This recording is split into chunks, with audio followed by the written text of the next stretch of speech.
लक्ष्मी नारायण भगवान की जय। उमा महेश्वराभ्याम नमः, श्री सीतारामाभ्याम नमः। ओम श्री राधा कृष्ण चरण कमलेभ्यो नमः, श्री संत गुरु वैष्णव चरण कमलेभ्यो नमः।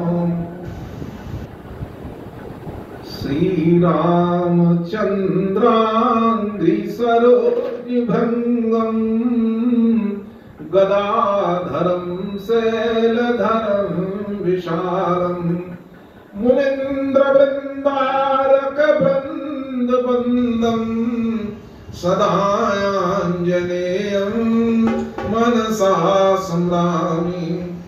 सिंदूर गात्रम रघुनाथदासं समीर सूनुं हरिनामनिष्ठं प्रवाल मुक्तांबुजहार रम्यं सदायांजनेयं मनसा स्मरामि।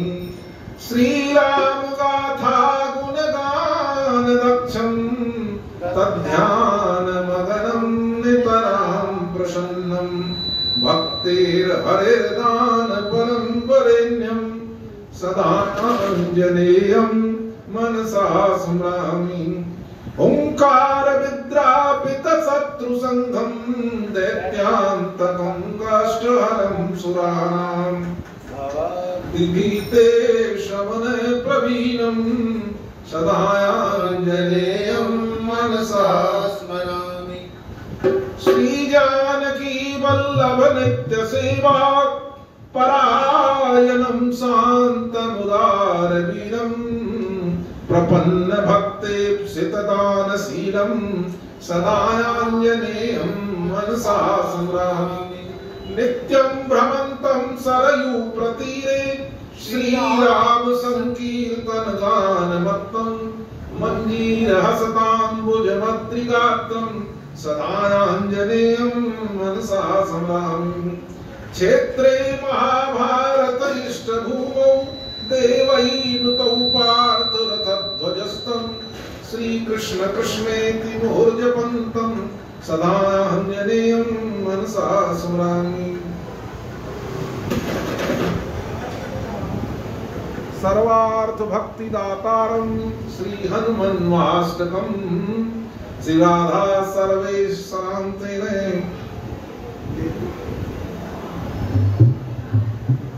ये श्री हनुमान जी महाराज की।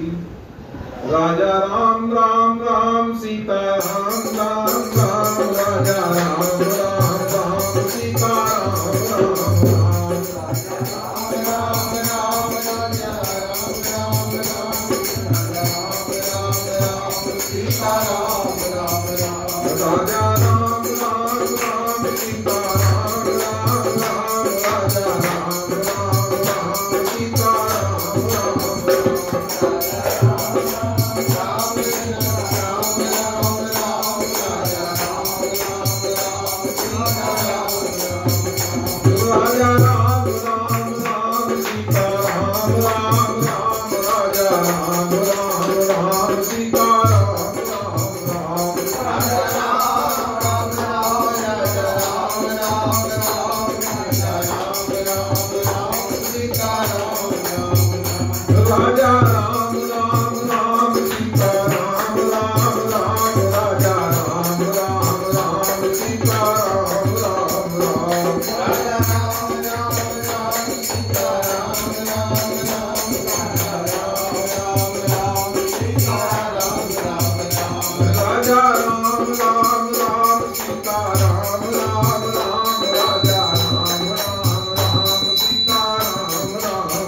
अरे प्रार्थना है मेरी मेरे हनुमान जी, प्रार्थना है मेरे हनुमान जी, मेरे सिर पर भी अब हाथ रख दीजिए, मेरे सिर पर भी अब हाथ रख दीजिए।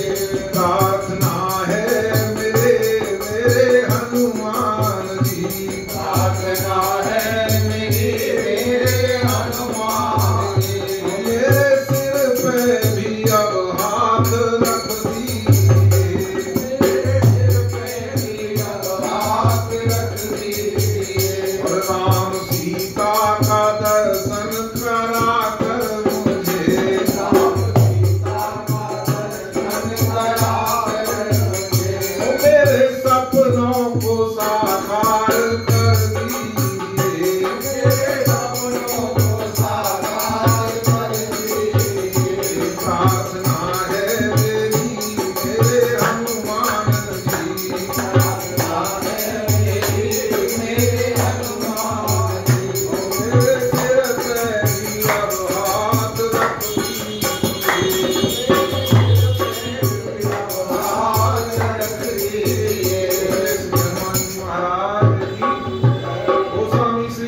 कलि कुटिल जीव निस्तार हित, वाल्मीक तुलसी भयो। कलि कुटिल जीव निस्तार हित, वाल्मीक तुलसी भयो। त्रेता काव्य निबंध कलि सतकोटि रामायण, कलि सतकोटि रामायण। साधु जी एक अक्षर और धरे, साधु जी एक अक्षर और धरे। ब्रह्म हत्या विपरायण, ब्रह्म हत्या विपरायण। साधु जी अब भगतन सुख देन, साधु जी अब भगतन सुख देन। बाहुरी लीला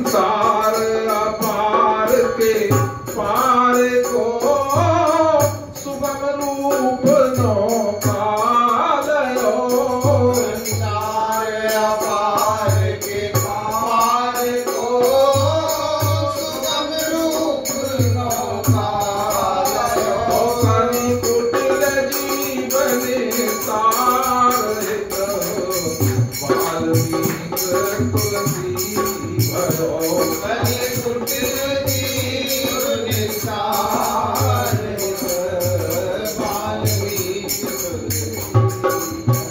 भविष्य पुराण में, हमारे यहाँ 18 पुराण हैं, तो भविष्य पुराण में पहले ही ये बात लिख दी गई थी कि वाल्मीकस्तु तुलसीदास है कलौ देवी भविष्यति। हे देवी, कलयुग में वाल्मीकि तुलसीदास होंगे, ये पहले ही लिखी पड़ी थी। फिर वाल्मीकि हुए वाल्मीकस्तु तुलसीदास है कलौ देवी भविष्यति, और रामचंद्र कथाम स्वाध्वी माया भाषाम करिष्यति, और भगवान श्री राम की कथा को हिंदी भाषा में और भाषा में करें। महाराज ऐसे गोस्वामी श्री तुलसीदास जी महाराज का चरित्र आप लोग श्रवण कर रहे हैं। कल ये बताई गई थी कि ये हिंदी में क्यों इसका वर्णन हुआ। हाँ, आज हनुमान जी के हिसाब से भी बता दिया जाए, क्योंकि हनुमान जी को खुराक मिलनी कम हो गई थी, क्योंकि कथाएं कम होती थी। अब हनुमान जी को तो कथा चाहिए, क्योंकि यत्र यत्र यदुनाथ कीर्तनम तत्र तत्र कृत मस्तकांजलिम वाष्पवारी परिपूर्ण लोचनम मारुति नमत राक्षसांतकम। जहां भी भगवान की कथा होती है वहीं हनुमान जी होते हैं। अगर 1000 जगह भगवान की कथा हो रही होगी तो 1000 जगह ही हनुमान जी हाँ उपस्थित होंगे। और महाराज नीचे को अपने गर्दन झुकाए रहते हैं, आंखों में आंसुओं की झड़ी लगी रहती है और ऐसे अंजलि फैलाए रहते हैं। ये हनुमान जी महाराज। अब इनको कथा मिलने लगी कब? क्यों? ये तो यहाँ पे रहे ही इसीलिए थे। प्रजा सहित रघुवंश मणि जिम गवनेउ हरिधाम। भगवान राम जी अपनी पूरी प्रजा के साथ अपने साकेत लोक को चले गए, गोलोक को चले गए। और जब सब जाने लग गए, महाराज सारी अयोध्या को ले गए, जितने भी अयोध्यावासी है सबको ले गए राम जी अपने साथ। हाँ, वहां सरयू के वहां पे वो कौन सा घाट कहलाता, एक घाट है, वहां से प्रवेश किया था। वहां की सब दर्शन करके आते हैं। बोले यहाँ से लेके गए थे, अंदर को गए सरयू में, और सबके सब सूर्य नदी है। सरयू तो नदी है, एक घाट है, उस घाट का नाम मैं भूल रहा हूँ। उस घाट है, उसका दर्शन हम करके आए थे। उस घाट से जो है वहां से लोग भी जाते हैं, स्नान करते हैं। वहां बोले यहीं से गए, यहीं में से घुसे थे। तो सबको ले गए। उन्होंने देखा बोला हनुमान जी नहीं आए। राम जी ने देखा सब तो आ गए, हनुमान जी नहीं आए। देखा तो हनुमान जी खड़े थे सामने। बोले हनुमान जी आप भी चलो। बोले मैं क्या करूंगा चल। हनुमान जी बोले मैं तो यहीं ठीक हूँ। बोले क्यों, आपको हमारे धाम जाना अच्छा नहीं लगता? बोले अच्छा तो लगता है, पर ये बताओ आपके धाम में आपकी कथा है, आपकी कथा मिलेगी? तो बोले भगवान बोले वहां कथा थोड़ी है, वहां तो हम खुद ही हैं, वहां तो हम स्वयं विराजमान हैं। तो राम जी बोले तो फिर हम क्या करेंगे, हमें तो कथा चाहिए, मैं बाद में आ जाऊंगा। बोले कब आ जाओगे? बोले कथा सुन के आ जाऊंगा। हनुमान जी बोले हम बाद में आ जाएंगे कथा सुन करके। बोले कथा में डबल फायदा होता है, आप भी होते हो और आपकी कथा भी। हाँ, बोले कथा तो कहीं मंदिर में होगी, भगवान भी विराजमान और भगवान की। बोले कथा में दोनों चीज होती है। बोले आप भी होते हो और आपकी कथा भी होती है, क्योंकि यत्र यत्र रघुनाथ कीर्तनम तत्र तत्र कृतमस्तकांजलिम वाष्पवारि परिपूर्ण लोचनम मारुतिम नमत राक्षसांतकम। यत्र यत्र रघुनाथ कीर्तनम। और कहा महाराज कहाँ भगवान कहाँ विराजमान रहते हैं? जहां भगवान की कथा और कीर्तन होती है वहां भगवान विराजमान रहते हैं। तो हनुमान जी ने कहा बोले हम बाद में आएंगे। बोले कथा सुन ले, पहले कथा सुन के आएंगे। तो फिर राम जी ने उनके लिए व्यवस्था करी और आशीर्वाद दिया कि जब तक सूरज और चांद दमकते रहेंगे, जब तक गंगा और जमुना बहती रहेंगी, तब तक मेरी कथा के कहने वाले और सुनने वाले इस पृथ्वी पर पैदा होते रहेंगे। कथाएं तो होती थी लेकिन कम होने लग गई थी ना, क्योंकि संस्कृत के ज्ञाता कम थे, इसीलिए इसको भाषा में लिखा गया, कथा को गोस्वामी तुलसीदास जी को भेजा गया।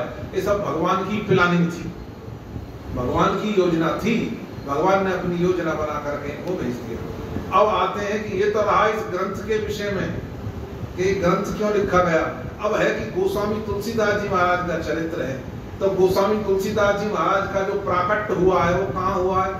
प्रयागराज से लगभग 15-20 किलोमीटर की दूरी पे, 20 किलोमीटर की दूरी पे बांदा जिले में, प्रयाग तो आप सब लोग गए होंगे, और प्रयागराज से लगभग 20 किलोमीटर की दूरी पे बांदा जिले में एक राजापुर नाम का गांव है। राजापुर नाम का गांव है जिसे गोस्वामी जी की जन्मभूमि होने का सौभाग्य प्राप्त हुआ। आज तो सारे राजापुर के लोग कहते हैं गोस्वामी जी हमारे थे। गोस्वामी जी का जन्म बोले यहाँ हुआ था राजापुर में। गोस्वामी जी का जन्म राजापुर में हुआ था, लेकिन जब गोस्वामी जी का जन्म हुआ था उसकी कथा भी आप सुने, तब तो कोई पहचानता नहीं था ये गोस्वामी तुलसीदास जी, और किसी ने उनकी कदर नहीं समझी। इस हीरे को किसी ने पहचाना नहीं था महाराज उस समय। आज तो सब कह रहे हैं ना हमारे थे, हमारे राजापुर के थे, हमारे राजापुर। तो उस राजापुर गांव में महाराज, वो यमुना के किनारे है वो राजापुर गांव, उस राजापुर गांव में यमुना के किनारे वहां पे गोस्वामी जी का जो है प्राकट्य हुआ था। यमुना के किनारे है, यमुना से मेरे ससुराल है। हाँ, वहां मुरारी बापू की कथा भी हुई थी एक दफे, यमुना के किनारे वहां कथा हुई थी बहुत जोर से। रत्नावली के नाम से करीब है। तो ये वहां पे अभी भी लोग दर्शन करने जाते हैं, जो चित्रकूट जाते हैं उस गांव को देख करके आते हैं। राजा हम लोग भी गए थे जब चित्रकूट गए थे, उस पोथी को भी देख के आए थे। वो पोथी भी विराजमान है वहां पे, जो गोस्वामी जी ने अपने हाथ से लिखी थी। हाँ, कुछ पन्ने तिजोरी में रख रखे उन्होंने, तिजोरी में है, कपड़ा के अंदर कपड़ा। हाँ, बड़े संभाल करके तिजोरी में वो धरोहर रख रखी है। दुनिया आती है उस पोथी को देखनी है, उनके हाथ से लिखी। तो ये सच्ची घटना है भक्तमाल की महाराज गोस्वामी तुलसीदास जी महाराज। तो गोस्वामी तुलसीदास जी महाराज अब कौन है, एक नई बात बताऊं। गोस्वामी तुलसीदास जी महाराज गौरा मैया के प्रिय हैं, भगवान शंकर के प्रिय हैं और गौरा मैया के भी, हाँ, पार्वती के भी बहुत लाडले और दुलारे हैं। और आजकल दिन कौन से चल रहे हैं, नवरात्रि के, और नवरात्रि में नौ दुर्गाओं के दिन है ये हमारा, देवियों के दिन है। और ये देवियों के जितने भी स्वरूप हैं वो किसके स्वरूप है, गौरा के। हर रोजाना अखबार में एक श्लोक आता, बोले आज कौन सी देवी का है, और सारे गौरा जी के नाम है, 9 के 9। तो गौरा जी के दिन है हमारा। और गोस्वामी तुलसीदास जी किनके प्यारे हैं, तो हम इन नवरात्रों में उन्हीं लाडले जो गौरा जी के लाडले दुलारे हैं, हम उन्हीं की कथा इनकी चल रही है। अगर महाराज गोस्वामी तुलसीदास जी की कथा करोगे तो गौरा मैया प्रसन्न हो जाएगी। हाँ, और गौरा मैया प्रसन्न हो गई तो यहाँ समझ लो 9 दुर्गाएं। हाँ महाराज, यही बात है। और जितने भी देवी के मंदिर हैं वो सब गौरा मैया के ही तो हैं। जो 52 पीठ हैं यहाँ, जितने भी शक्ति पीठ हैं, सारे के सारे शक्ति पीठ वो कैसे बने, वो आपने सुना होगा। ये पता कैसे बने, ये 52 शक्ति पीठ वैसे तो ज्यादा है, पर गिनती में कहीं कहीं ज्यादा भी दिखे मंदिर, तो ज्यादा भी मिल जाते हैं। तो ये पीठ बने कैसे थे महाराज, दक्ष के यज्ञ में सती ने प्राण त्याग दिए। बोले क्यों त्यागे थे, क्योंकि सती के पति का वहां भाग नहीं था यज्ञ में। भगवान शंकर ने तो बहुत मना किया था, क्या करोगी वहां जाकर के, लेकिन फिर भी उनकी जबरदस्ती गई। शंकर भगवान ने कहा ठीक है, जाना तो नहीं चाहिए, लेकिन एक ये भी नियम है कि अपने मित्र के यहाँ, गुरु के यहाँ, है अपने पिता के यहाँ बिना बुलाए भी जाया जा सकता है। लेकिन उसमें लेकिन लगी हुई है, लेकिन अगर कोई विरोध मानता हो तो चले जाओ, जा सकते हो। यदि विरोध नहीं है तो, अगर कोई विरोध मानता हो तो फिर नहीं जाना चाहिए। तो शंकर भगवान बोले पर तुम्हारे जो पिताजी हैं वो तो मेरे कारण आपसे भी विरोध करते हैं, मेरे कारण आपसे भी विरोध करते हैं। यद्यपि शंकर भगवान का कोई ऐसा उद्देश्य नहीं था, लेकिन दक्ष ने ये समझ लिया कि मेरी बेइज्जती कर दी, मेरा अपमान कर दिया। जबकि ब्रह्मा जी की सभा में, वहां सभा हुई ब्रह्मा जी के यहाँ, ब्रह्मा जी की सभा में सब लोग बैठे हुए थे दक्ष महाराज आए, दक्ष को प्रजापति बनाया ब्रह्मा जी ने। और जब दक्ष आया और दक्ष ने, सब लोग खड़े हो गए, सब लोग उठ करके खड़े हो गए। अब शंकर भगवान तो क्योंकि राम नाम की धुन में बैठे थे, अपने समाधि में बैठे थे, इनको होश ही नहीं था, ये उठ के खड़े नहीं हुए। अब दक्ष ने ये नहीं देखा कि मेरे सम्मान में कितने लोग खड़े हैं, हजारों तो खड़े हैं, वो नहीं दिख रहे। जो खड़ा नहीं हुआ बोले वो दिख रहा। ब्रह्मा जी भी नहीं खड़े हुए थे, दो व्यक्ति थे जो नहीं खड़े हुए, एक ब्रह्मा जी खड़े नहीं हुए और एक शंकर जी। तो ब्रह्मा जी से तो कुछ नहीं बोला, जब कोई बात ना, ये तो बड़े हैं, ये तो पिता में है। हाँ, ब्रह्मा जी ने तो प्रजापति बनाया था, बोले ब्रह्मा जी तो बड़े हैं, पर यूं तो मेरा दामाद है। बोल पर ये तो मेरा दामाद है, इसको तो खड़ा होना चाहिए था, यही मेरा अपमान कर रहा है, ये मेरा अपमान कर रहा है महाराज। इसलिए विरोध मानते थे वो दक्ष विरोध मानते थे। गई सती चली गई, महाराज शंकर भगवान ने फिर भी अपने गण साथ में भेज दिए, नंदी को भेज दिया, महाराज भेज दिया साथ। और वहां पे आकर जब देखा कि अपमान हो रहा है पति का, तो शरीर त्याग करना पड़ा। वहां जाकर के देखा कोई मिला नहीं महाराज, और मिलने का तरीका भी, जो मिले ना उनके मिलने के तरीका भी बड़े अजीबोगरीब थे। बहनें मिली, वो भी हंसती हुई आ गई थी, क्योंकि उन्हें पता था बुलाई तो है ही नहीं, वो भी हंसती हुई मिली, आ गई। पिताजी ने बात ही नहीं करी, माँ जरूर मिली, और लेकिन जब देखा कि महाराज के भाग ही नहीं है वहां पे शंकर भगवान का, तब तो बड़ा गुस्सा आया, क्योंकि पति का अपमान सहन नहीं कर पाए। और जब देखा जो जो यज्ञ करवा रहे थे उन सब पे बड़ी नाराज हुई, बोले तुमको भी फल मिलेगा। तो वहां सती ने अपने प्राण त्यागे थे, जो अग्नि प्रकट करके महाराज, और मरती बार ये वरदान माना था, जन्म जन्म शिव पद अनुरागा, सती मरत हरि सदवर मांगा, जन्म जन्म तव पद अनुराग। ये वरदान मांग लिया महाराज, तो सती ने वहां पे प्राण त्याग दिए थे। तो ये इसलिए क्योंकि सारे दिन, अब जब सती ने प्राण त्याग दिए, हम बता ये रहे थे कि शक्ति पीठों की स्थापना कैसे हुई। सती ने प्राण त्याग दिया। अब शंकर भगवान को जब पता चला, तो कहते हैं कि उनके मृत शरीर को लेकर के शंकर भगवान अपने पीठ पे इलाज करते, अपने ऊपर शरीर पे इलाज करके इतना प्यार करते थे सती से, सारे घूमते रहे वहां, सारे तीर्थों में घूमे, जहां जहां ये शक्तिपीठ बने ना उन सब जगह घूमे, पूरी पृथ्वी का भ्रमण किया महाराज, पूरे भारतवर्ष का भ्रमण किया। और जहां जहां शक्ति के सुख सुख करके जब अंग गिर गए, तो जहां जहां अंग गिरे वहीं वहीं शक्तिपीठ वहीं से वहीं बन गए महाराज। कहीं हाथ गिरा, कहीं पैर गिरा, कहीं नाक गिरी, कहीं कान गिरा, अलग अलग पीठ बन गए। तो किसी ने कहा कि महाराज एक बात बताओ, शंकर भगवान इतने बड़े ज्ञानी, ज्ञान के भंडार है, इनसे बड़ा कोई ज्ञानी है शंकर भगवान से? इनसे बड़ा कोई ज्ञानी नहीं। ये तो जानते हैं महाराज, और यथार्थ में जानते हैं कि उमा कहूं मैं अनुभव अपना, सत हरि भजन जगत सब सपना। उमा कहूं मैं अनुभव अपना, सत हरि भजन जगत सब सपना। ये जो चार घाट के श्रोता और वक्ता हैं रामचरितमानस में, इन चार घाट के श्रोता वक्ताओं में तो एक घाट है ज्ञान का घाट, और ज्ञान घाट के वक्ता शंकर भगवान ही है। और ये जितनी भी बात करते हैं ज्ञान की बात करेंगे महाराज। उमा दारु जो सित की नाई, सबही नचावत राम गुसाई।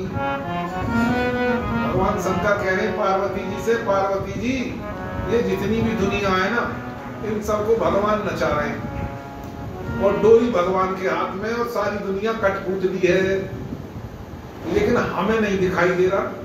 हमें कठपुतली दिखाई दे रही है, हमें ना नचाने वाला दिखाई दे रहा है और ना डोरी दिखाई दे रही,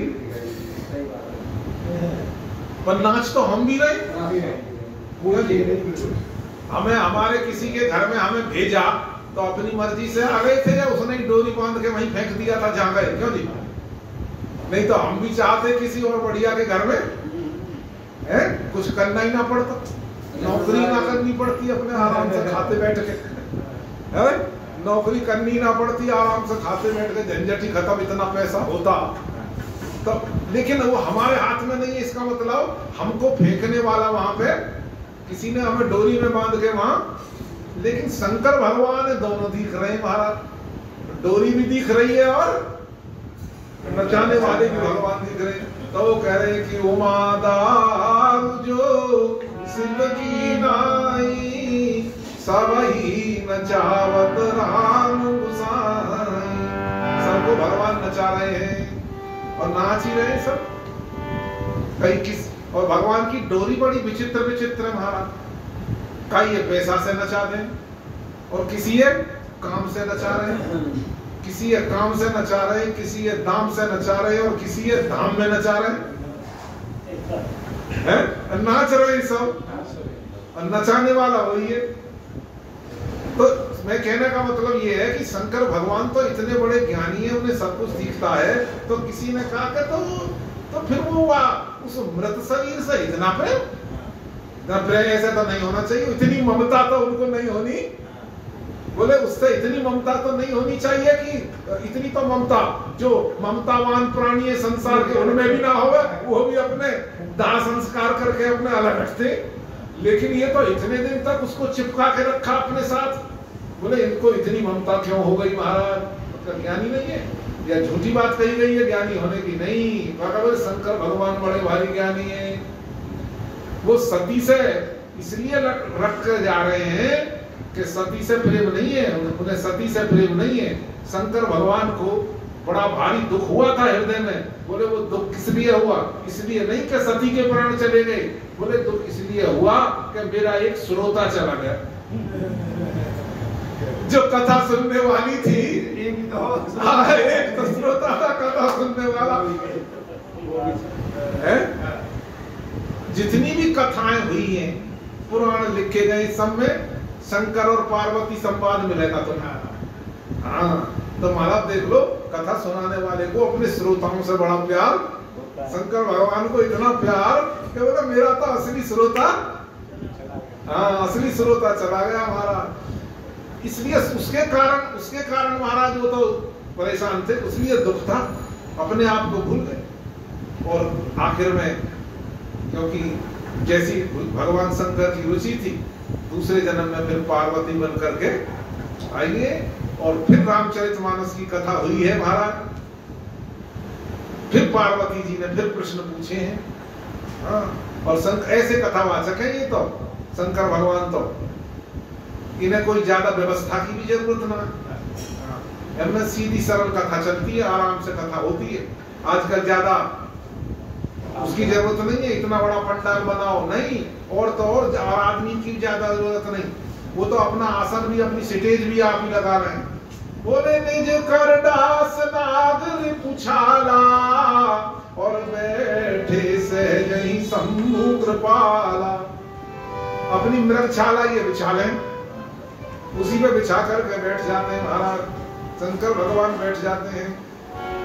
तो कहने का मतलब ये है कि वही भगवान शंकर जिनके प्यारे गोस्वामी तुलसीदास जी हैं, वही माता पार्वती जिनके लाडले दुलारे गोस्वामी तुलसीदास जी हैं, उन्होंने इनको पाला पोसा बड़ा किया, उन्हीं के आशीर्वाद से इन्होंने भगवान ये रामचरितमानस की कथा लिखी। तो जिन पे उनको इतना लाड़ है, उन्हीं के तो ये 9 दिन चल रहे हैं। इसीलिए इनके हृदय में ऐसी प्रेरणा हुई होगी कि बाबा तुलसी का चरित्र रखा जाए। हाँ, अगर तुलसीदास जी की कृपा हो जाए तो समझ लो गौरा मैया और शंकर भगवान की भी कृपा हो जाएगी, तो सारी देवियों की कृपा हो गई। तो जय जय सिया रघुराई जयति जय तुलसी गोसाई, जय जय सिया रघुराई जयति जय तुलसी गोसाई, तुलसी गोसाई गोसाई बाबा तुलसी गोसाई जय जय सिया रघुराई जय जय तुलसी गोसाई जय सिया रघुराई जय जय तुलसी गोसाई। तो तुलसीदास जी का जन्म चित्रकूट के बांदा जिले में राजापुर नामक ग्राम में हुआ था। कि कब हुआ, कैसे हुआ? एक बार इनके पिताजी का नाम था आत्माराम दुबे। आत्माराम दुबे जी इनके पिताजी का नाम था। माता का नाम था हुलसी। माता का नाम था हुलसी। हाँ, माता का नाम हुलसी था। दुबे जी के यहाँ इनका जन्म हुआ है। नमन पाद पद्मों में बारंबार बाबा तुलसी जीवने काढ़े तू अवतार बाबा है नमन पाद पद्मों में बारंबार बाबा तुलसी कलिकुट जीवने काढ़े अवतार बाबा। राजापुर की धरा धन्य तब जन्मभूमि कहला करके। राजापुर की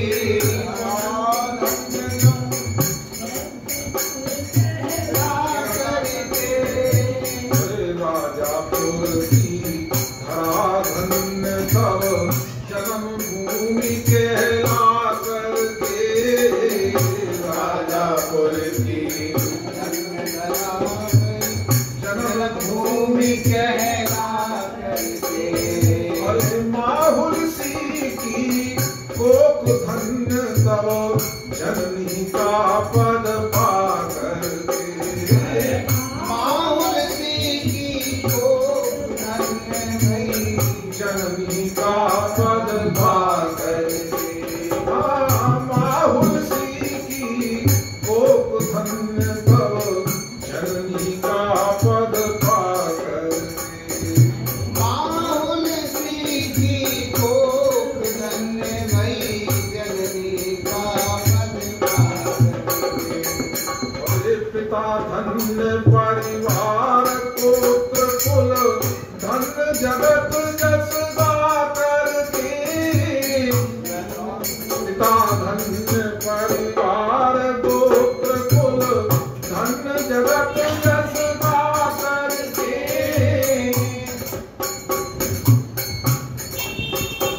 अरे भारत धन्य भारती धन्या मानस सलिल बहा करके। भारत धन्य भारती धन्या मानस सलिल नहा करके। राजापुर धन्य हो गया। कौन जानता था राजापुर को? कोई नहीं जानता। महाराज गोस्वामी जी का जन्म हो गया तो राजापुर धन्य हो गया। पिता आत्माराम दुबे धन्य हो गए। माता तुलसी धन्य हो गई। उनका परिवार धन्य हो गया। गोत्र धन्य हो गया। कुल धन्य हो गया। क्योंकि एक अगर बेटा उत्पन्न हो जाए ना भगवान का भक्त, तो कहते हैं 21 पीढ़ी तर जाती। उनकी 21 पीढ़ियों का उद्धार हो जाता है। अभी एक महात्मा बता रहे थे, एक व्यक्ति मिला, बोले नामदेव जी की 18वीं पीढ़ी का है। यो करो, हमें तो कोई चिंता ना है 21 तक, जहां भी तो हम 18वीं में एक भगवत भक्त उत्पन्न हो जाए तो 21 पीढ़ी तर जाती है। हमारा प्रहलाद जी ने जब हिरण्यकश्यप को भगवान ने विदीर्ण कर दिया, उसकी आंतें फाड़ दी, मार दिया, गले में आंतों का हार पहन लिया, हमारा बड़े क्रोध में थे। तो प्रहलाद जी से वरदान मांगने के लिए कहा, तो प्रहलाद जी ने ये वरदान मांगा। देखो प्रहलाद जी भगवान के भक्त कैसे होते हैं। प्रहलाद जी बोले ऐसे करो, मेरे पिताजी ने जो अपराध किए हैं ना, इसके सब अपराध क्षमा करके ना इनको मेरे पिताजी को सदगति दे दो। ऐसे पिता के लिए जिन्होंने मारने में कोई कसर नहीं छोड़ी, ये होते हैं भगवान के भक्त। ये है भगवान का भक्त, उसे किसी से बैर नहीं होता। भगवान बोले प्रहलाद जी ये कोई मांगने में मांगना, तुम क्या बात कर रहे हो? जिस कुल में भगवत भक्त उत्पन्न हो जाए उसकी तो 21 पीढ़ी तर जाती है। तुम्हारा तो सीधा ही संबंध है, तुम्हारे तो पिताजी हैं, वो सदगति तो उनको मैं पहले ही दे चुका हूं। तो इस तरह से गोस्वामी जी के जन्म लेने से ये सब धन्य हो गए। अरे भारत धन्य भारती धन्या मानस सलिल भारत धन्य भारती धन्या मानस सलिल वे सकल धन्य जिनका चरित उदार बाबा तुलसी कली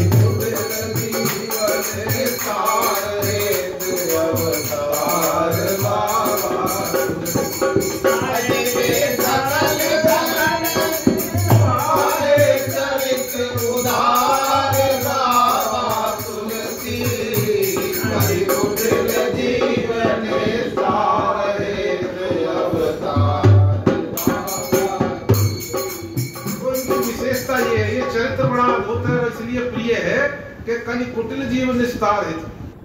कली के कुटिल जीवों के निस्तार के लिए गोस्वामी जी का जन्म हुआ।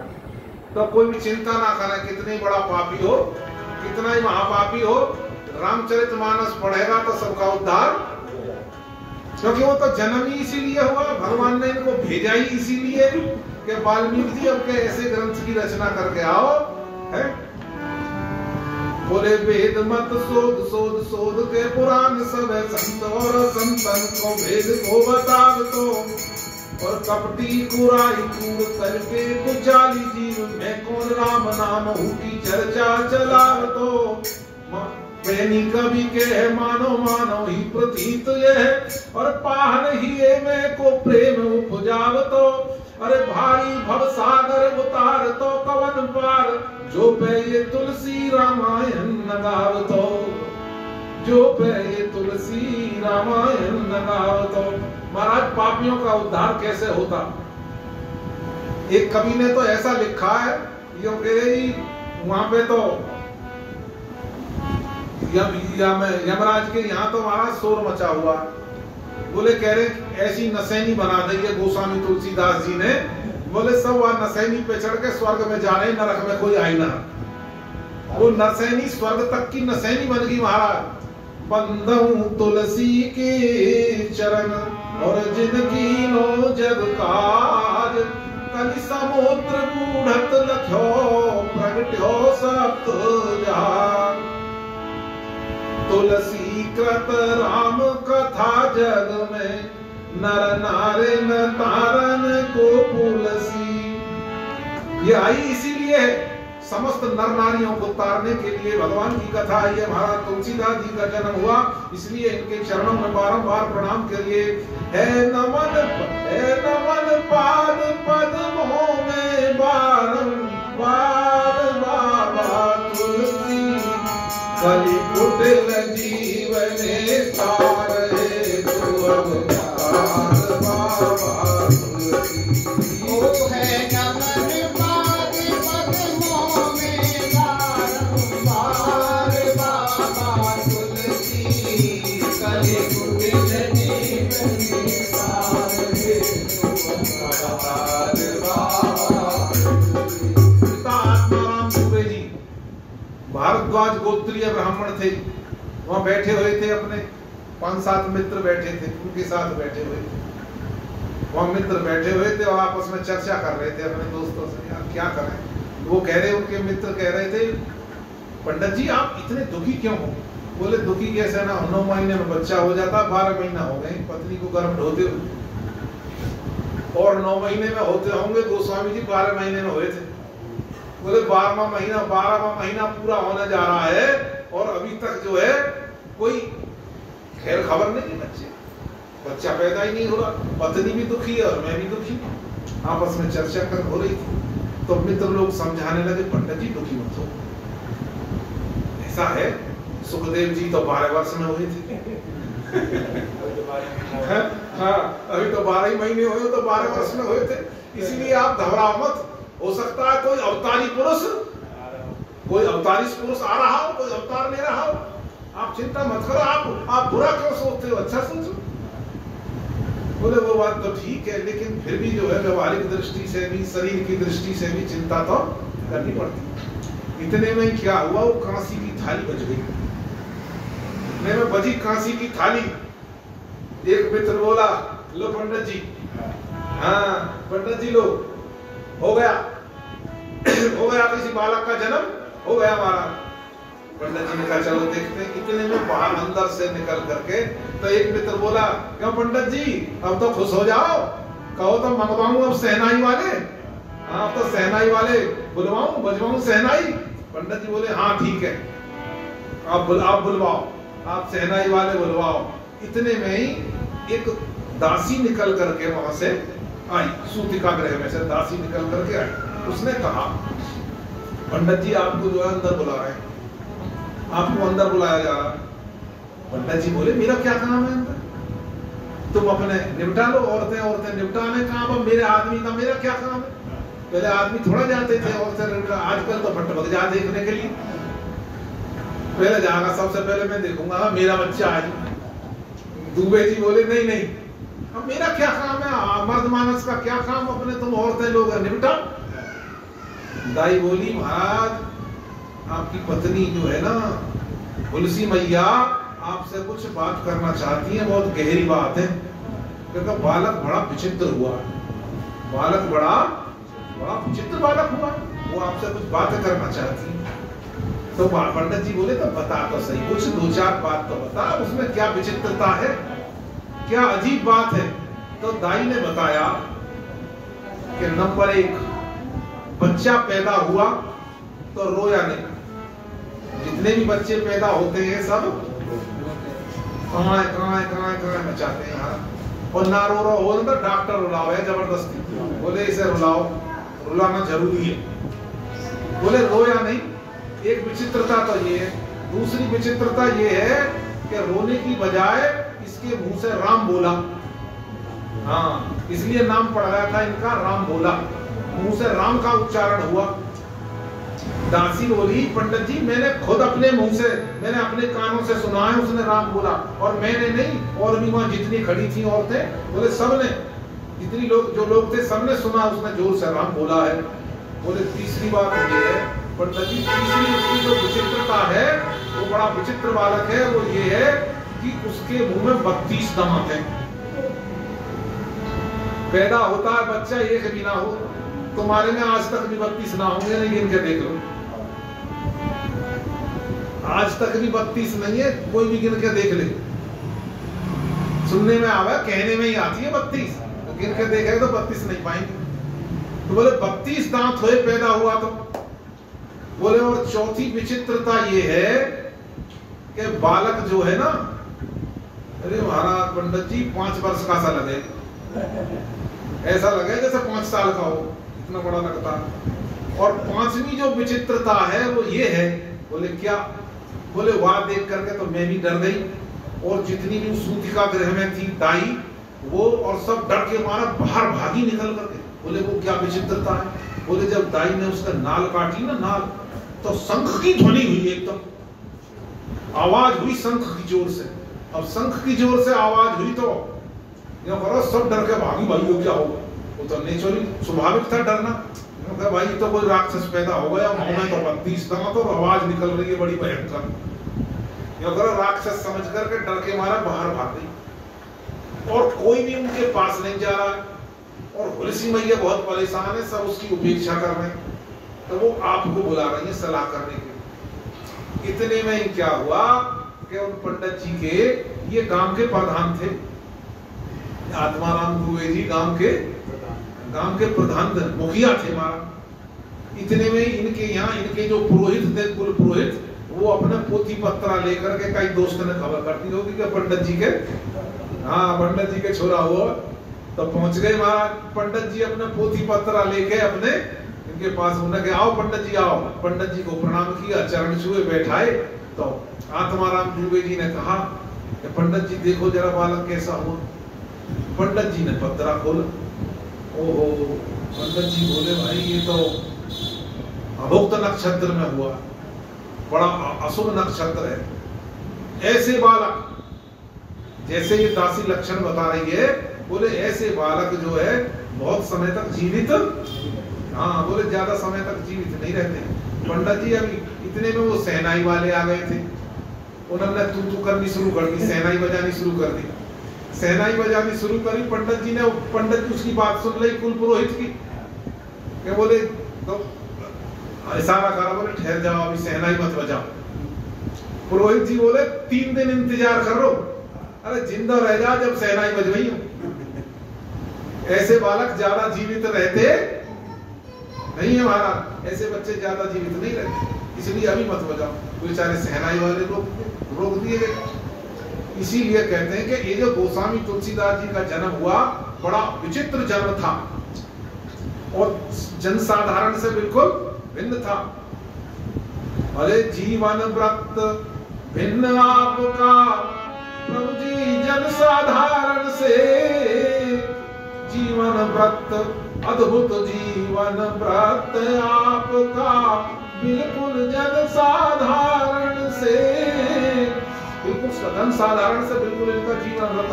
और जनमत भक्ति सुदंत जो अश्रुत सुसिद्ध कविचारण से।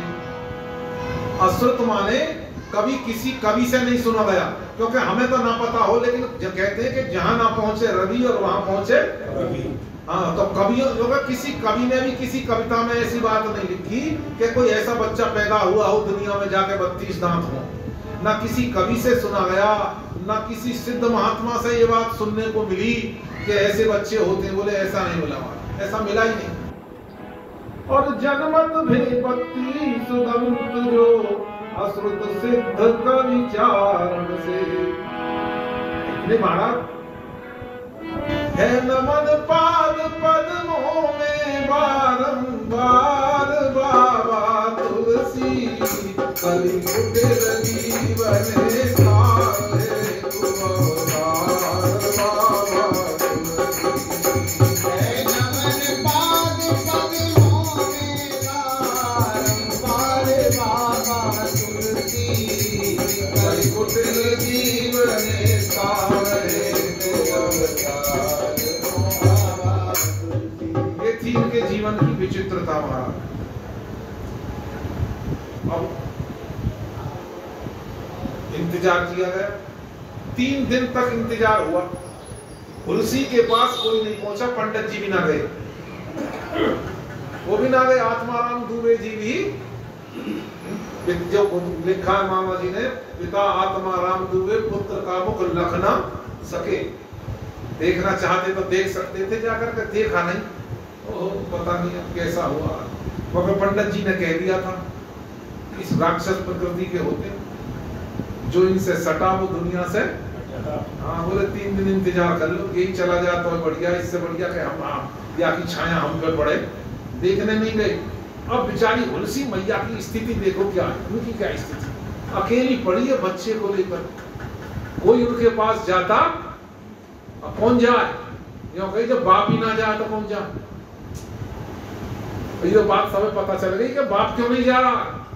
बोले पंडित जी ने ऐसा बताया इसलिए बाप नहीं जा रहा। तो दूसरे गांव के बोले जब बाप ही ना जा रहा तो हम ही क्या करेंगे जा। वो ना दे, कोई ऐसा मरीज हो जाके वाके घर के सगे ही ना जाए, जाके पास तो दूसरों कौन चला जाएगा, गए ही नहीं मां। और बिल्कुल इस ऐसी स्थिति में थी तो उसने क्या कहा, बड़ी दुखी हो गई। लेकिन एक उसकी दासी थी, चुनिया थी। हाँ, चुनिया उसकी दासी थी और इस चुनिया की सास का नाम था मुनिया। चुनिया की सास का नाम था मुनिया। ये चुनिया दासी थी महाराज। ये जो चुनिया दासी थी इसने आत्माराम दुबे का नमक खाया था। ये बड़ी खास दासी थी, कफरदाम के प्रधान थे और हुलसी का भी इस पर अधिक स्नेह था। ये उनके पास जाती थी। उसने चुनिया से कहा, क्योंकि लोगों को ये समझ में आ रही थी ऐसे करो, अगर ये 3 दिन तक ना मरे ना तो या उठा कर फेंक दोगे, इसको उठा के कहीं फेंक दिया जाए। अब हुलसी, माँ का तो दिल माँ का होता है, माँ को लगा कि इस बच्चे को बचाना चाहिए, लेकिन हुलसी को लग रहा था ये कोई महापुरुष है, इससे जगत का बहुत बड़ा कल्याण होने वाला है, इसकी रक्षा होनी चाहिए, मेरे गर्भ की रक्षा होनी चाहिए। तो उसने चुनिया से कहा कि चुनिया मेरा एक कहना मानेगी, तू मेरा एक काम कर, मैं तेरी बड़ी एहसानमंद रहूंगी, तू मेरा एक काम कर। तो क्या किया, चुनिया से कहा कि तो इस बच्चे को लेकर के बोले हरिपुर चली जा। वो हरिपुर में ब्याही थी वो चुनिया, वो अपनी ससुराल में चली जा, वहां पे हरिपुर चली जा इसको लेकर के, नहीं तो यहाँ कोई अब आएगा 3 दिन के बाद देखेंगे का ये नहीं मारा, इसे उठा के कोई जमुना जी में फेंक देगा। और देख अभी दिन निकलने से पहले पहले, रात को ही बता दिया चुनिया को, तू दिन निकलने से पहले पहले ही अपने वहां चली जा ससुराल, हरिपुर चली जा। चुनिया बोली ठीक है। चुनिया ने उनकी बात स्वीकार करी, लेकिन उन्होंने क्या करा, हुलसी ने तुरंत अपने सारे आभूषण जो पहने हुए थे, गले का हार था, अंगूठी थी, कानों के थे, सब उतार करके चुनिया को दे दिए। बोले ये ले जा साथ में। चुनिया बोली, चुनिया ने कान पकड़े, नहीं मालकिन ऐसे नहीं हो सकता, कोई ये कहेगा क्योंकि ये कलंक बहुत जल्दी लगे, नौकरानी जो लेकर भग गई। हाँ, सोने चांदी के लोगों के चक्कर में बच्चा लेके भग गई और सारे गहने ने भी लेके भग गई। ये कलंक मैं अपने ऊपर, ये कलंक नहीं लूंगी। हाँ, तेरे बच्चे की देखभाल करूंगी, पूरा पालन पोषण करूंगी, आपकी आज्ञा का पूरा पालन करूंगी, मैं लेकर के जाऊंगी, लेकिन ये काम नहीं करूंगी। तुलसी बोली पागल मत बने, या कि खर्चा पानी के लिए भी तो पैसा चाहिए, पालन पोषण के लिए, व्यवस्था के लिए तू कहां से करेगी, तू खुद गरीब नहीं, तू ले जा। तुझसे मैं कह रही हूँ, मैं जानती हूँ तू दिल की बहुत साफ है, तू वैसे जरूर गरीब है लेकिन दिल की बहुत बड़ी धनी है, तू ले चली जा, ले जा, तू मेरी कहना मान ले, तो मेरी कसम है। तुलसी बोली तुझे मेरी कसम है, तू इसको लेके जा इन सब चीजों को, और उसको कसम देकर के सारी चीज उनको दे दी और लेकर के चली गई बाहर। हरिपुर पहुंच गई, हरिपुर पहुंची, वहां अपने अपनी सास के जाकर के सामने सारी बात बताई। सास बोली बेटी बहुत अच्छा काम किया तैने, हाँ किसी जीव की जान बचाना ये बहुत बड़ा काम है, दया जीवेषु नारदय वैष्णव का कर्तव्य है, जीवों पे दया कर। लेकिन देखो राजापुर के लोग कितने निष्ठुर हो गए, बाप भी निष्ठुर हो गया है, और आज हम कहते हैं तुलसीदास हमारा था, उस दिन कोई शकल देखने नहीं गया था, और आज कहते हैं कि तुलसीदास ऐसे ही होता है, जब आदमी बड़ा बन जाता है ना, सब उससे संबंध जोड़ना ये नियम है दुनिया का। जब आदमी बड़ा हो जाता है तो सब उससे संबंध जोड़ना चाहते हैं। कोई मिनिस्टर बन जाए ना तो दूर के रिश्तेदार यूं कहो तो मेरे रिश्तेदार है, क्या कितनी दूर कहो। हम जहाँ जिस धर्मशाला में गुड़िया की शादी करने गए, धर्मशाला वाला यूं करो मूलचंद शर्मा मेरे रिश्तेदार है। हमने पता करी होता ना, तो बहुत दूर को फिर कहां से कहां को निकाल करके वायु लगा दे, संबंध जोड़ ले। जब बड़ा बन जाता है, आज सब कहते हैं कि तुलसीदास हमारे थे। चली गई चुनिया लेकर के महाराज, तो कहते हैं तीसरे दिन लेकर चली गई थी, तो सप्तमी के दिन सम्मत 1500 विषय है, 1554 विषय, और तरुणी तनुजा तीर, श्रावण शुक्ला सप्तमी, तुलसी धर्यो शरीर, श्रावण शुक्ला सप्तमी, तुलसी धर्यो। तो श्रावण शुक्ला सप्तमी को बाबा तुलसीदास जी का अवतार हुआ, और 3 दिन बाद कंस किया जाएगी, सप्तमी के बाद 8 अष्टमी, 9वीं, 10वीं, और 81 के दिन तो चुनिया लेकर के उसे अपनी ससुराल में 81 को वहां पहुंच गई थी महाराज। तो कहते हैं 5 वर्ष और 5 महीना चुनिया ने उनका पालन पोषण किया। 5 वर्ष और 5 महीने तक चुनिया दासी ने उनका पालन पोषण किया हमारा। चुनिया को भी दुनिया में विधि बहुत दिनों तक रख न सके, और राजापुर के लोग आपसा रत्न नितांत परख न सके। अरे राजापुर के लोग आपसा रत्न नितांत परख न सके। अब रहा एक श्री राम नाम आधार, बाबा तुलसी करी कुटिल जीवन सार है तू अवतार, बाबा तुलसी। अब रहा एक ही राम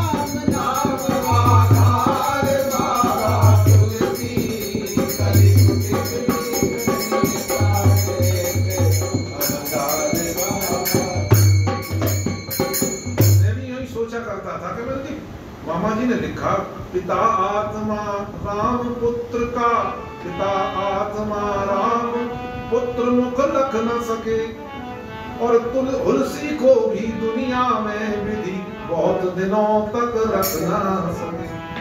तो तुलसी कब चल बसी? तुलसी की बात तो सही है।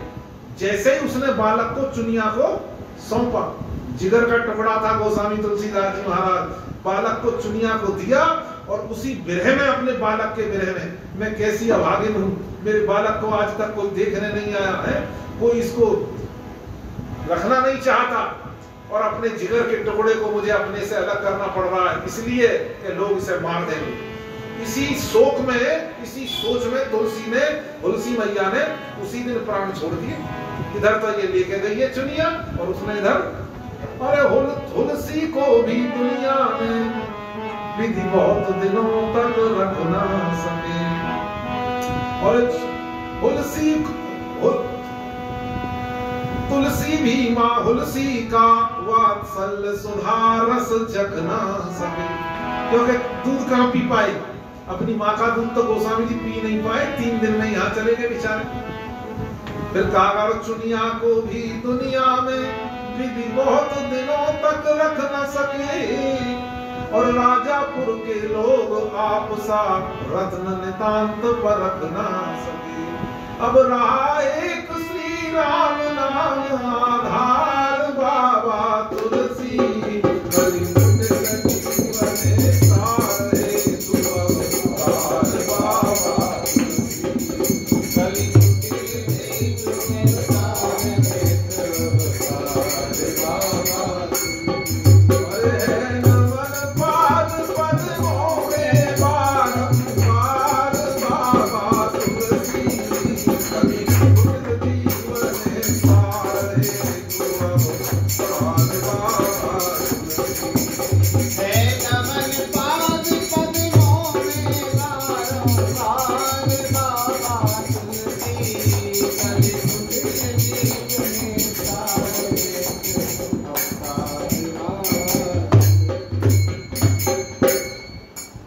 हुआ ये 5 वर्ष और 5 महीना चुनिया ने पालन पोषण की ना। उसके बाद चुनिया चली गई, चुनिया की मृत्यु हो गई। अब तो लोगों पे सारी खबर आती रहती थी, सारी खबर लोगों के पास पहुंचती रहती थी। हरिपुर है ही कितनी दूर, वहां राजापुर से खबर पहुंची कि चुनिया भी गई। ओ पिता आत्मा राम दुबे जिंदा थे उस समय तक। तुलसी चली गई थी, चुनिया चली गई थी, पिता आत्मा राम दुबे नहीं गए थे, वो जिंदे थे, ऐसा इसमें लिखा भक्तमाल में। जो करो तो फिर वहां पे उनके घर के ने खबर करी। अब चुनिया तो चली गई, तो चुनिया की जो सास थी मुनिया, उसने अपना नौकर भेजा, नायिका भेजा कि तुम कह के आओ आत्माराम दुबे जी से कि अब तो चुनिया चली गई, अपने बच्चे को ले जा। इसमें लिखा भक्तमाल में कि मना कर दिया था आत्माराम दुबे ने, बोले ऐसे बच्चे को लेकर मैं क्या करूं, जो अपनी माँ को खा गया, अपनी दासी को खा गया, जो इससे सटा और वही दुनिया से। उनके दिमाग में तो वही पंडित जी की बात घूम रही थी कि ऐसे अशुभ नक्षत्र में पैदा हुआ, इसीलिए लेने से मना कर दिया हमारा। आज भले ही कोई कहते हो कि राजापुर वाले के तुलसीदास हमारे थे, तुलसीदास जी को किसी राजापुर वाले ने स्वीकार करने से मना कर दिया। फिर कहते हैं कि कुछ दिनों तक उसकी जो सास थी मुनिया, उसने पालन पोषण किया। फिर लेकिन सास तो और भी बड़ी होगी, वो भी चली गई। फिर तो गोस्वामी तुलसीदास जी महाराज दरवाजे पे घूमे। अब बच्चा को कौन रोटी दे? बोले बारे, लिखा है गोस्वामी जी ने, बोले बारे ते ललाट बिललाट द्वार दीन दीन, और जानत हो 4 फल 4 ही चनक को। कि कोई अगर हाथ पे 4 चना के दाने रख देता था तो मैं ये समझता था कि जैसे धर्म अर्थ काम मोक्ष 4 फल मुझे, इतनी प्रसन्नता उनको होती थी। महाराज कुत्ता को भी लोग रोटी तो डाल देते, लेकिन नहीं, उससे तो डरते थे इसकी छाया भी पड़ गई तो हमें अनिष्ट। गोस्वामी जी ने बड़ा मार्मिक वर्णन किया, बोले दुनिया वाले कोई किसी के दुनिया वाले नहीं है महाराज। उन्होंने लिखा है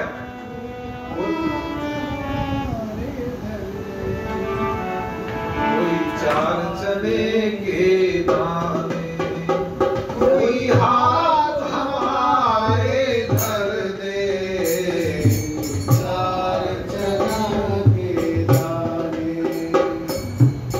भूखा अनाथ ये बालक, फल चार उसी को माने।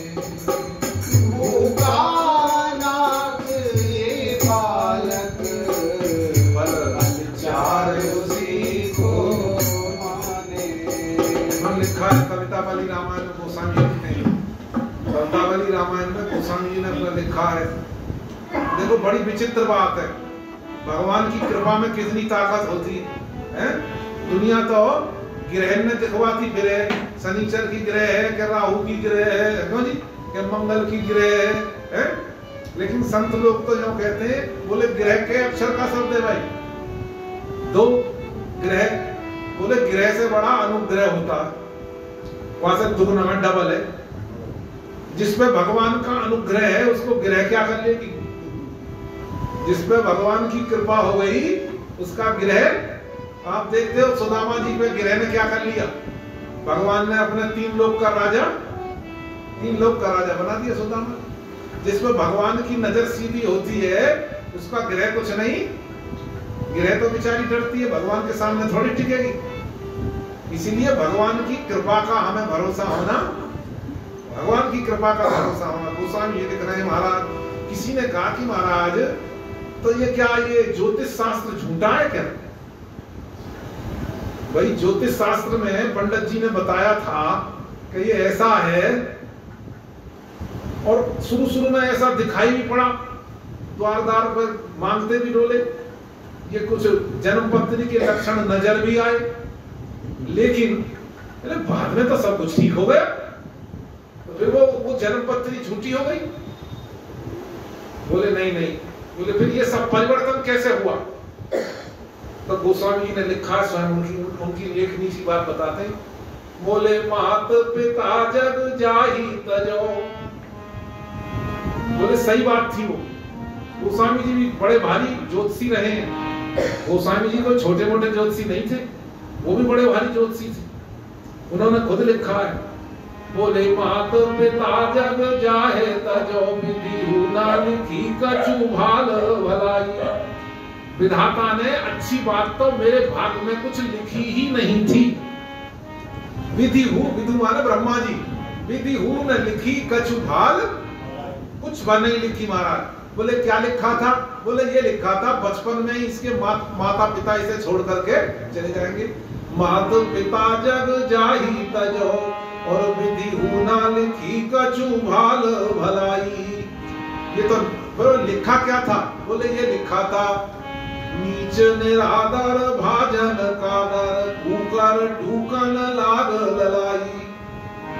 ये महाराज बड़ा नीच होएगा, नीच किसी तरह इसका सम्मान होगा, इसका सब लोग निरादर करेंगे, कुत्ता की तरह टूक बांधता डोलेगा महाराज, ये इसकी स्थिति होगी।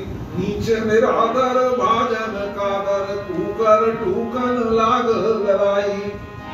कहा कि महाराज तो तुम्हारी तो पूरी जन्म कुंडली बदल कैसे गई? आज दिखा दो ज्योतिषी में जन्म कुंडली, तो आज भी मौज है गोस्वामी जी की, आज भी जन्म कुंडली देख के तो यही कहेंगे बहुत खराब है। और वहां महाराज जन्म कुंडली की कौन कहे, वहां तो राजा अकबर भी जो हाथी पे बैठा के सवारी निकाल रहे थे। गोस्वामी जी कह रहे थे, कह रहा बोले कौन क्या बात कर रहे हो आप, सूखी रोटी की बात कर रहे हो, रोटी की तो बात छोड़ दो, मुझे तो महाराज दोनों टाइम जो है घी में निचड़ी हुई चीजें मिलती थी, मालपुआ मिलते थे, खीर मिलती थी, मेवा पकवान मिलते थे खाने के लिए। बोले फिर कारण क्या हुआ? बोले क्या ये ज्योतिष शास्त्र झूठा है? बोले नहीं, ज्योतिष शास्त्र झूठा नहीं है, वो बिल्कुल ठीक बताया था ज्योतिषियों ने कि मात पिता जग जाए तजो, विधि ना लिखी कछु भाल भलाई। नीच निरादर भाजन कादर, ठूकर ठूकन लाग ललाई। लेकिन परिवर्तन कैसे हो गया?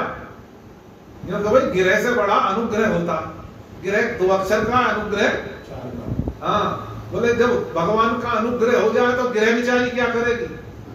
बोले नाम प्रभाव सुन्यो तुलसी, गोस्वामी जी कहते हैं परिवर्तन ऐसे हुआ, मैंने भगवान के नाम का प्रभाव सुन लिया कि भगवान के नाम में महाराज असीम शक्ति है, भगवान के नाम में अनंत शक्ति है, भगवान के नाम में इतनी शक्ति है, इतने पापों को नष्ट करने की शक्ति है जितने पाप हम जिंदगी में कर ही नहीं सकते महाराज। जब नाम लेत भव सिंधु सुखाई, करहु विचार सुजन मन माही। एक बारक नाम कहत जग जेऊ, और होत तरन तारन नर देऊ। एक बार भी कोई भगवान का नाम ले ले तो स्वयं तो तरेगा ही, लेकिन दूसरों को भी तारने वाला, दूसरे भी तर जाएंगे उसकी कृपा से। तो गोस्वामी जी कह रहे कि नाम प्रभाव सुनो तुलसी, वो तरीका सीख लो जैसे गोस्वामी जी ने अपनाया था। फिर ग्रह के चक्कर में पड़ने की जरूरत नहीं है, भगवान के अनुग्रह की प्रतीक्षा करना बस। बोले नाम प्रभाव सुनो तुलसी, और प्रभु सो कहो बारक पेट खलाई। ये खलाई शब्द क्या हम जानते हैं ना, खाली कर दो, खाली कर दिया। क्योंकि मैंने भगवान के नाम का प्रभाव सुना और भगवान के सामने अपनी व्यथा जो थी ना वो एक बार कह दी, खुलकर कह दी। मेरे पेट में जो था सब मैंने, अरे नाम प्रभाव सुनो तुलसी, प्रभु सो कहो पारक ना पेट खलाई। तो स्वार्थ को परमार्थ को, रघुनाथ सो साहिब बार न लाई। फिर तो मेरे रघुनाथ जी ने देर नहीं लगाई, मेरा परमार्थ भी बन गया और मेरा स्वार्थ भी बन गया। जिंदगी में भी खूब मौज रही, कभी किसी बात की कमी नहीं हुई। और परमार्थ की तो आप गोस्वामी जी की जानते हैं वहां कि पायो हो परम विश्राम, राम समान प्रभु नाहे कहूं। पायो हो परम विश्राम, राम समान प्रभु नाहे कहूं। तो 5 वर्ष और 5 महीना चुनिया ने इनका पालन पोषण, और बाद में ये दशा हो गई महाराज पारे ते ललाट बिललाट द्वार दीन दीन, और जानत हो 4 फद 4 ही चनक को। ये स्थिति गोस्वामी जी ने देखी थी। कोई लोग जो कहते हैं आप देखोगे ना तो महापुरुषों के ऊपर विपत्तियां बहुत आई, जितने भी महापुरुष हुए हैं वो विपत्तियां बहुत उनके ऊपर आई। कोई कहते बोले महापुरुष को फिर क्या मिला, महात्मा बन के क्या मिला, इतनी मुसीबत झेली। ये प्रश्न निरर्थक है कि महात्मा उनको क्या मिला। प्रश्न ये करना चाहिए उस महापुरुष को क्या मिला, प्रश्न ये नहीं है। प्रश्न ये है कि उस महापुरुष के जीवन से दूसरों को क्या मिला। वो अपने स्वयं कुछ लेने के लिए नहीं आते, वो दूसरों को देने के लिए, वो स्वयं कष्ट उठा लेते हैं लेकिन दूसरों को धन धन और कृत कृत कर जाते। तो गोस्वामी जी ये दिखा रहे हैं हमारा कि कोई बात नहीं, मुसीबत आवे तो घबराना नहीं चाहिए और भगवान का सहारा कभी छोड़ना। अच्छा कोई अब एक स्वामी अखंडानंद सरस्वती जी से किसी ने पूछा कि भगवान श्री कृष्ण के जीवन से हमको क्या सीखना चाहिए, श्री कृष्ण के जीवन से हमें क्या सीखना चाहिए। तो उन्होंने लिस्ट बताई पूरी, बोले भगवान श्री कृष्ण के जीवन से हमें ये सीखना चाहिए। उनके जीवन में इतनी मुसीबतें आई, पैदा होने से लेकर के आखिर तक गिन लो। माँ बाप जेल में बंद, पैदा होने से पहले मुसीबत, जन्म जेल में हो रहा, आधी रात भगना पड़ रहा, एक के बाद एक राक्षस जो है कष्ट देने के लिए महाराज आते रहे। कभी पूतना आई है, कभी सक्टासुर आया, कभी बगासुर आया, कभी अघासुर आया, एक से और सारी जिंदगी यही झगड़े ही झेलते रहे। और कभी महाराज वहां कंस ने बुला लिया अपने यहाँ पे, उन पहलवानों से मुष्टिक और चारूण से लड़ाई करवाई, तो सारी जिंदगी जो है। और फिर कभी जरासंध से कितनी बार 17 बार महाराज लड़ाई करनी पड़ी। तो सारी जिंदगी उनकी झगड़े में और लड़ाई झगड़े में और दुख में ही निकल गई। तो सुख कब पाया, लेकिन उनके जीवन से ये सीखना है, इतनी मुसीबतों से घिरे होने के बावजूद भी उनकी बंसी जो बड़ी चैन से बजती थी। उनकी जो बंसी थी वो मुस्कुराते रहते थे, फिर भी दुनिया को हंसाते रहते। कभी उन्होंने शिकायत करी कि हमें कोई परेशानी है। ये है भगवान, ये उन महापुरुषों के जीवन है। क्योंकि ये जो जिंदगी है ना हमें इतनी छोटी सी मिली है, ये पार हो जाएगी। हम यहाँ पे जो आए हैं वो जिंदगी के मजे लेने के लिए नहीं आए हैं। और अब यही गलती हो रही है, आदमी वही सोचता कि मैं इस दुनिया में जिंदगी के मजे लेने के लिए आया हूं, और सारे प्रयास वो जिंदगी के मजे लेने के लिए करता है, और आखिर में परिणाम क्या निकलता है? मजे तो मिलते नहीं बल्कि जिंदगी उसे मजा चखा देती। समस्या ये है, जिंदगी उसे उल्टा मजा चखा देती है और सारी जिंदगी इसी लगाती, और सारे घर झगड़े इसी बात में।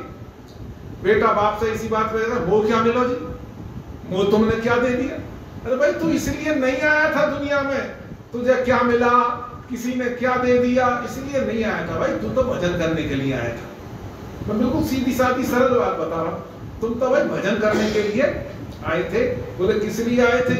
बोले जन्म जन्मांतर की समस्याओं का समाधान करने के लिए हम लोग आए थे। पता नहीं हम जब कितने जन्मों में दुख उठा करके, कभी सूकर बने होंगे, कभी कुत्ता बने होंगे महाराज, न जाने हम लोग क्या क्या बने होंगे।